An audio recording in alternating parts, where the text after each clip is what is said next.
Die Themen im heutigen Zocker-Lounge Wochenrückblick sind Fellowship of the Orc angekündigt, Terminator Dark Fate Defiance mit riesigem DLC, Going Medieval mit bereits 16. Content-Update, Battlefield 6 mit Open Beta für jeden, Update für Siedler-like Explorers of Esma, Star Wars Outlaws Fortsetzung eingestellt und Knights Province könnte ein weiterer Die Siedler-Ersatz werden.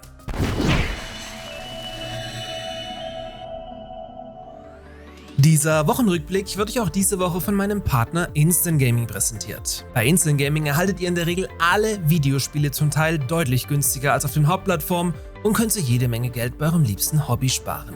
Heute möchte ich euch das gerade aufgefrischte Terminator Dark Fate Defiance und den Burgensimulator Going Medieval ans Herz legen, da sie wie gesagt bei Instant Gaming deutlich günstiger sind. Dazu aber gleich noch mehr. In the heart of Ascarbeth, a land untouched by time, the winds whisper of ancient harmony. Mit Fellowship of Orc hat das kleine Zwei-Mann-Team von Red Four Games aus Heidelberg ihr zweites Spiel angekündigt, in welchem ihr in einer gemütlichen Crafting-Simulation Häuser baut, Ausrüstung herstellt und Helden versammelt, um mit diesen auf Expedition zu gehen und Abenteuer zu erleben.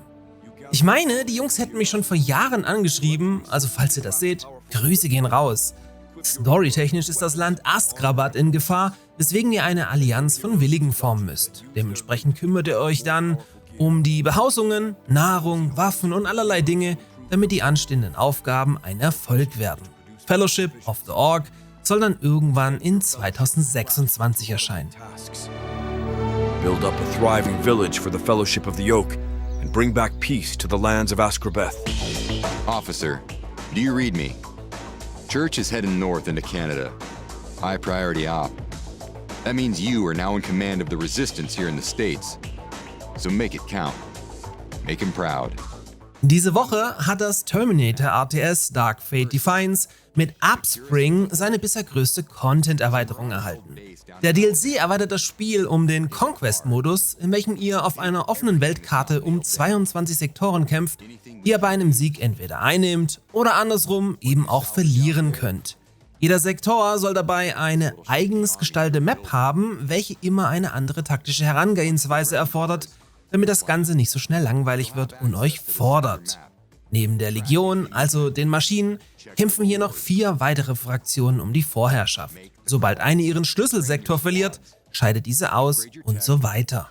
Das schon sehr umfangreiche Terminator RTS erhält damit für Fans also nochmal ordentlich Content obendrauf. Bei meinem Partner Instant Gaming bekommt ihr Terminator Dark Fate Defiance für gerade mal 17 € und das Uprising DLC für 9,30 €. Damit seid ihr hier mal wieder ganze 22 € günstiger als über Steam direkt und unterstützt mit einem Kauf über meinen Partnerlink gleichzeitig zusätzlich diesen kleinen Nischenkanal hier sehr. Your mission's clear. Shut Legion down. Wreck their machines. Wipe their command off the map. Push humanity one step closer to winning this war.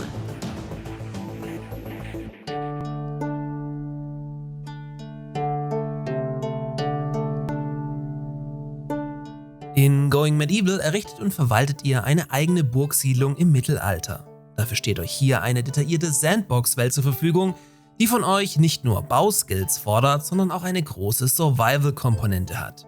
So müsst ihr also auch an Mauern denken, Waffen herstellen und euch mit dem eigenen Militär verteidigen. Diese Woche hat Going Medieval mit Bandit Camps and Ambushes bereits sein 16. Update erhalten, wodurch ihr jetzt andere Teile der großen Weltkarte erkunden könnt und ihr somit in die Lage versetzt werdet, statt euch nur zu verteidigen, jetzt auch in den Angriff überzugehen. Solltet ihr eine feindliche Siedlung erobern können, könnt ihr diese zwar nicht übernehmen, aber dafür bis aufs letzte Hemd leer looten. Leer looten, gibt's das Wort eigentlich? Egal. Jedenfalls erhaltet ihr auch Going Medieval bei Instant Gaming mit gerade mal 10 €, 15 € günstiger als über Steam direkt und daher meine klare Kaufempfehlung.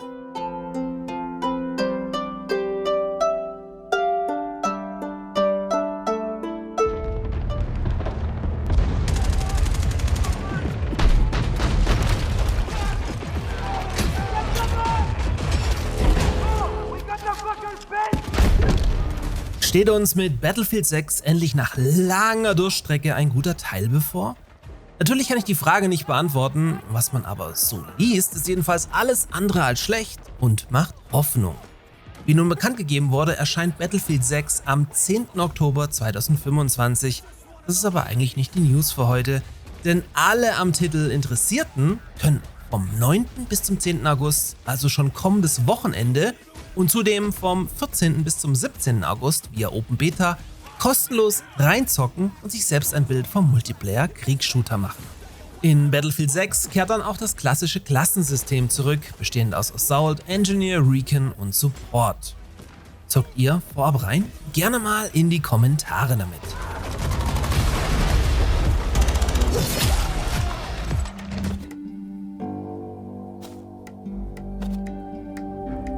Der erste Siedler-like-Titel in den heutigen News ist Explorers of Esma.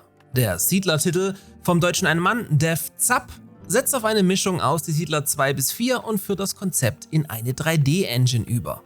So könnt ihr hier Straßen bauen, was aber vollkommen optional ist und in der frühen Entwicklungsphase, soweit ich das überblicken kann, auch nur einen rein dekorativen Ansatz verfolgt. In den letzten Wochen und Monaten wurde der Titel um Berge bzw. höhere gelegene Plateaus erweitert und hat mit der Gerberei auch ein weiteres Gebäude erhalten.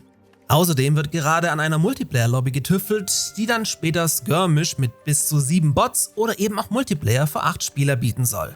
Da Explorers of Esma auf ein RTS-Kampfsystem setzt, könnte der Titel für einige Siedlerspieler mit Multiplayer-Fokus da draußen noch richtig interessant werden. Wer mehr Details zum Siedler-like-Titel haben möchte, schaut gerne mal in die entsprechende Siedler-News-Folge, in welcher ich euch den Titel schon genauer vorgestellt habe.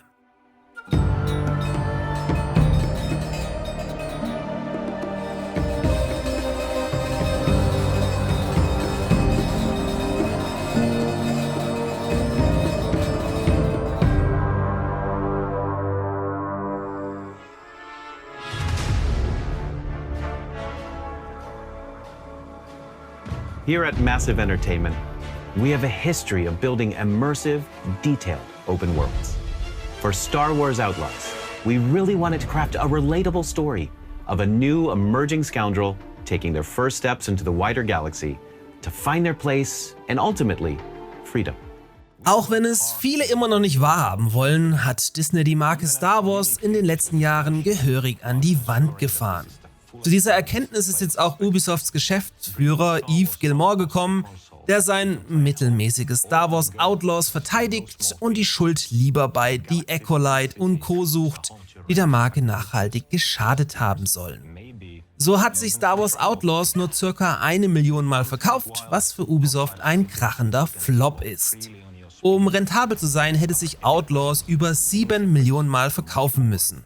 In diesem Zug wurde die Entwicklung eines Sequel-Titels bereits früh abgebrochen und jetzt alles auf die Karte Nintendo Switch 2 gesetzt, welche am 4. September den Port der Gold-Edition erhält, also bereits mit allen DLCs und sogar exklusiven Zusatzmissionen.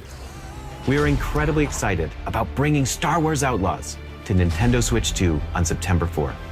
We hope you all look forward to being able to play this galaxy-spanning adventure, now at home or on the go.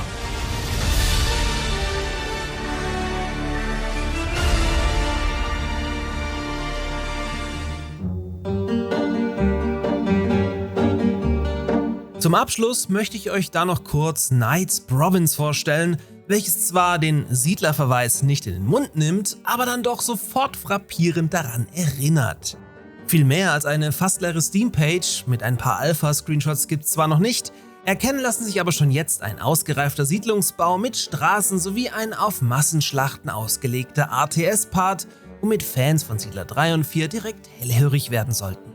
Laut Beschreibung soll Knights Province auch kein modernes RTS werden, sondern sich klar an Klassikern orientieren und mit einem langsameren Gameplay zunächst einen großen Aufbaupart besitzen, was halt so dermaßen klar nach die Siedler schreit, dass ich hier definitiv für euch dranbleiben werde. Sobald mehr zum Titel bekannt ist, werde ich ihn euch dann noch ausführlicher vorstellen. Angepeilter Release-Termin ist der Dezember 2026, also noch ein bisschen hin. In diesem Sinne, schönes Restwochenende, kommt gut in die neue Woche und in diesem Sinne bis zum nächsten Mal.